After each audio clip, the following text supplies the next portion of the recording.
I've never done PVM before, and it's about time that all changed. After 3 years of only playing as a level 3 skiller, I've decided to take on old school RuneScape's hardest challenge, becoming a grandmaster. Raids, Zuck, the Coliseum, nothing is off the table. And to make things even more difficult, I'll be completing these tasks as a hardcore Ironman. This is Zero to Zuck.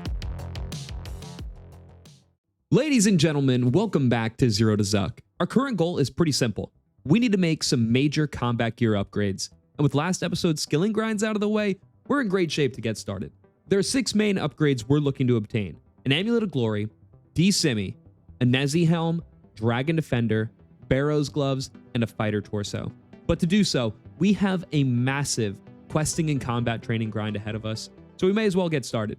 I'll tell you what, last episode's craft alch plan has set us up perfectly, because after using this nice little ball of wool, we'll have a Dragonstone amulet, and with the help of a wizard's mind bomb, we can cast a level 5 enchant for an Amulet of Glory.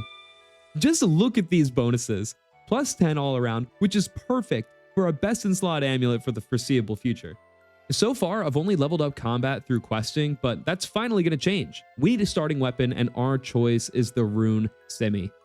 These drop at a 1 in 50 rate by Zamorak warriors, so hopefully we aren't waiting too long.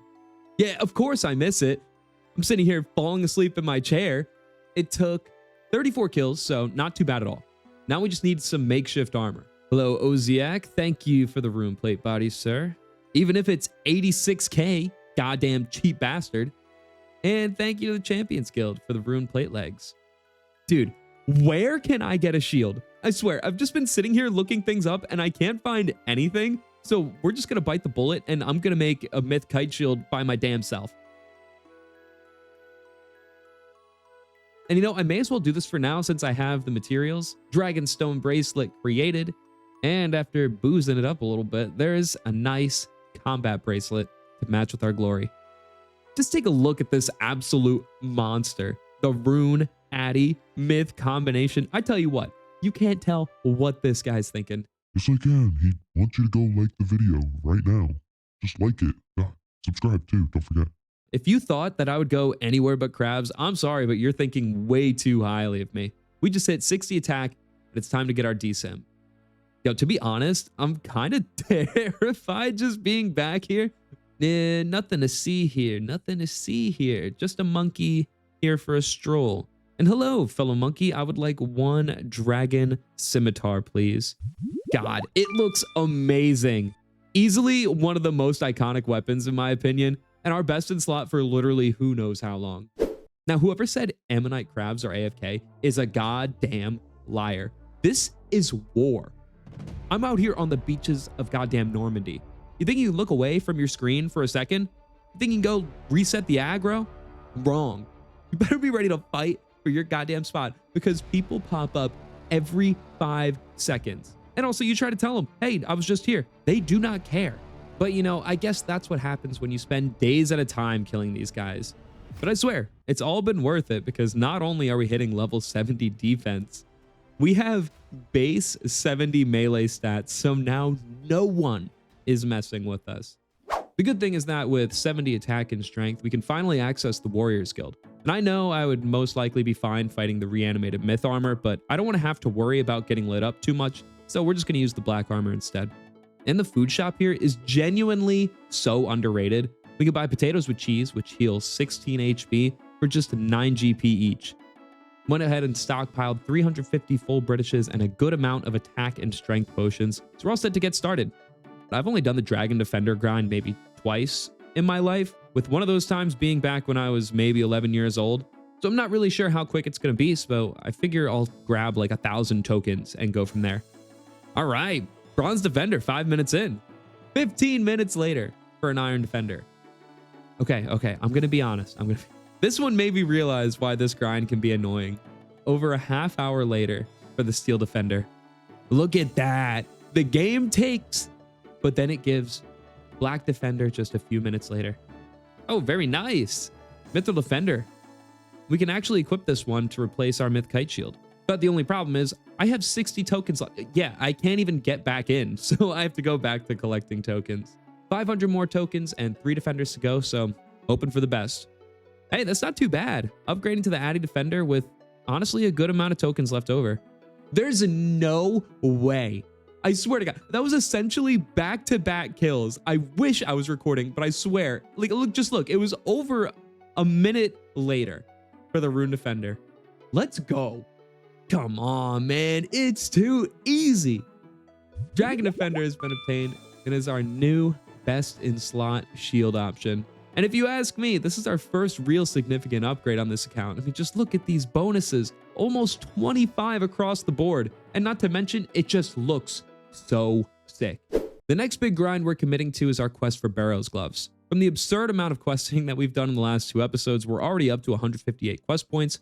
And since we've done so much skilling, we shouldn't be locked behind any restrictions for the most part. And the timing for this is perfect because we want to upgrade to a Nezi helm and have to finish some Fremennik quests. You know what? I need to rant. Everyone trash talks one small favor, but nobody says anything about Fremennik trials. It's the same exact thing. They have me running all over the place. None of it's convenient. I don't have stamina potions. I am sick of it. Whatever, man. Fremennik trials complete. You're welcome. I will say I was actually pretty nervous doing this quest, thinking the ice trolls would completely body me. I even went out of my way to get a berserker helm just in case beforehand. But hey, 20k XP into strength and the Fremennik Isles is complete. And now we have our next massive upgrade, the Helm of Natiznot. I swear, we are absolutely rolling right now. Next on our questing list is Heroes Quest, complete. And this is great for 2 reasons. 1, we can buy a Dragon Battle Axe for essentially a permanent super strength pod. And, you know, side note here, when I was younger, like same thing, 10 to 12, right around there, whenever I was playing this game, the Dragon Battle Axe was my absolute favorite weapon. And I would just camp at the Hill Giants by Castle Wars and kill them for hours with it. Genuinely not another thought going through my mind. But back to the topic at hand, the second reason is now we can get started on Throne of Miscellanea to set up our kingdom. Kingdom is huge because it provides our hardcore Ironman with super important resources. The Kingdom quest line is split up into 2 quests, Throne of Miscellanea and Royal Trouble. And the easiest way to explain it is that Throne of Miscellanea unlocks Miscellanea and Royal Trouble unlocks Etc. But there are some other key factors involved. Not only do we get more workers, but they're also more productive and they let us deposit more GP, leading to more passive resources. Throne of Miscellanea complete. And to finish the quest line, we need 40 Slayer, so it's time for a small detour. Neve is the Slayer master I know best, so that's who we're going with. And our first task is Hellhounds. Oh, you know, that's great. I don't know how many hard clues I'm prepared to do, but this is some great combat XP. Yo, wait, hold on. We got a combat task. A demon's best friend complete. I can't even believe I almost missed that, even though it's literally the entire point of this account. First Slayer task down, and we went from 28 to 34 Slayers, so definitely a great start. Our second task is Fire Giants. Dude, this is perfect. We're on a roll right now. I swear, I really need to pay more attention to these combat tasks. Another sneaky one, the Walking Volcano finished up. And look at that, level 40 Slayer already. So we're just gonna finish this task up real quick and head over to Miscellanea. Royal Trouble is complete. Now we just need to figure out how to even do these kingdom resources. I figure I need to prioritize herbs, and when I Google OSRS Ironman kingdom setup, everyone says that I should be doing some maple logs to start. So I guess I'll just listen. And since we have a lot of cash anyways, I'm gonna deposit 1.5 mil to start, and we'll just see how it goes from there. You know, it's pretty crazy to think about, but we only have a few quests left to go. Underground Pass, Temple of Ikov, Desert Treasure, and the rest of the RFD subquests are the only things standing between us and Barrows gloves. See, this is why you go ahead and you do a little bit of agility before these annoying quests. I think I fell maybe twice. Take that, nerds over at Gielinor Games. Underground Pass is complete, unlocking the Iban's staff. And you know, we are a hero in Gielinor, going ahead and saving the Mountain Dwarf, Evil Dave, Pirate Pete, the Lumbridge Guide, and Scratch. Whoa, okay, wait. That's a surprise. Just over here doing the RFD step, and we get another sneaky combat task, Big, Black, and Fiery. RFD Ceramic Vars and RFD Monkey Ambassador. That's it for all the RFD subquests. After completing Temple of Ikov and Desert Treasure, we're going to be taking on the Culinaromancer. I will say I am a little bit nervous about Desert Treasure. Much like everything else, this is maybe my second time completing it. And I actually have a pretty vivid memory where after COVID, I was at my best friend's place, same one that I killed KBD with, masked up, and I finished Desert Treasure at his place because it felt like just this really momentous occasion. But you know, I am overleveled right now, and of course we have protection prayers, so I think we should be safe enough. Temple of Ikov is done, just one more quest to go. But before that, we have a big moment here, our very first Kingdom Haul. I swear to God, we're doing our own little unboxing video. It's a YouTube video and a YouTube video. And just look at that. 7K maple logs, so many bird's nests, and just look at those herbs, man. This is such a great start.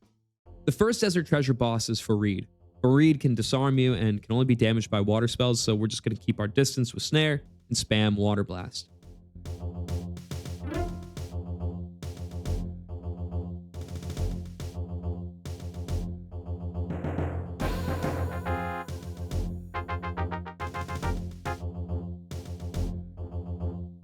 Next up is Damas, and there's a fun trick you can do here to safe spot him.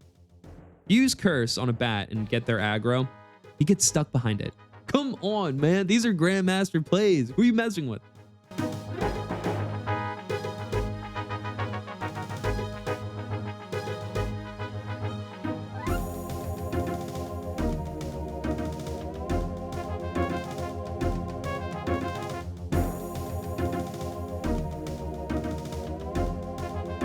You thought the last play was good? If you switch between protection prayers versus Desis, he just starts tweaking out and he can't attack you.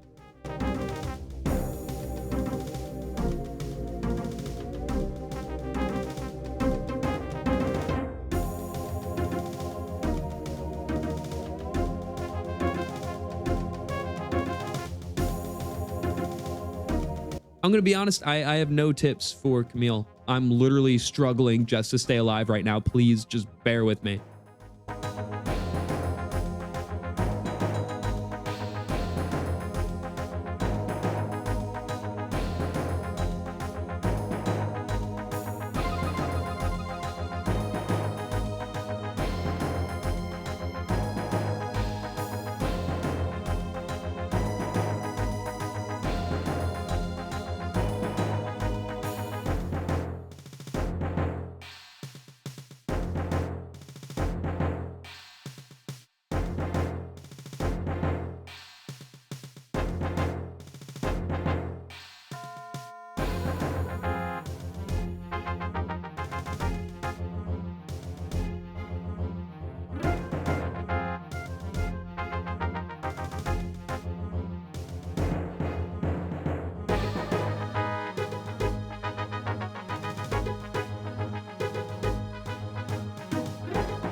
Wow. Can we talk about how impressive of a run that was? Not a single fall, just another reason why we do our agility, folks. Now we just need to talk to Azanadra, who surely does not look any different at all from usual. And Desert Treasure is done. Finally, man. Finally, we can finish up Recipe for Disaster.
It's done.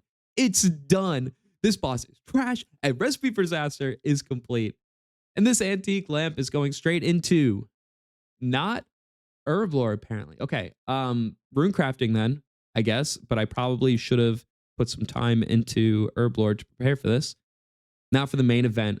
For the low price of 130K, we can buy our best in slot gloves for literally the next year or so at least. Barrows gloves. And of course the bonuses, plus 12 for everything.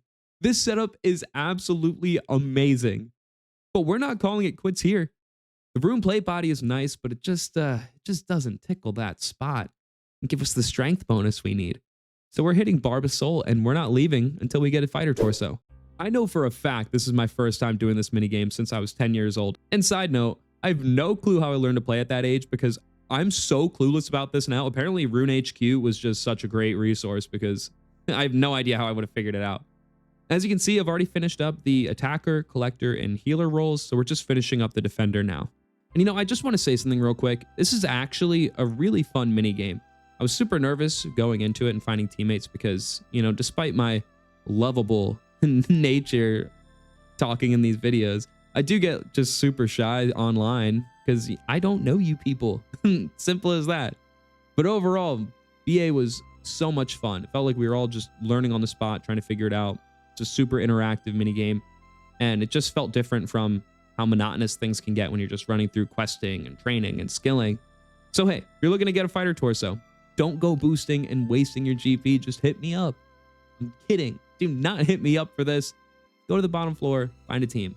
Tangent aside, 375 points in each roll and a queen kill. That's no problem. The fighter torso is unlocked and we look legit. What are we, a Zerker? My God, who let's get this gear on the hardcore Iron Man? And this was only the beginning. In the future, we're gonna need some tank armor, so to prep for barrows, next episode, we'll be completing the Mauritania Hard Diary. Don't forget to like the video, and if you're new here, hit subscribe and start the series from the beginning. Thank you all for watching, and I'll see you in the next one.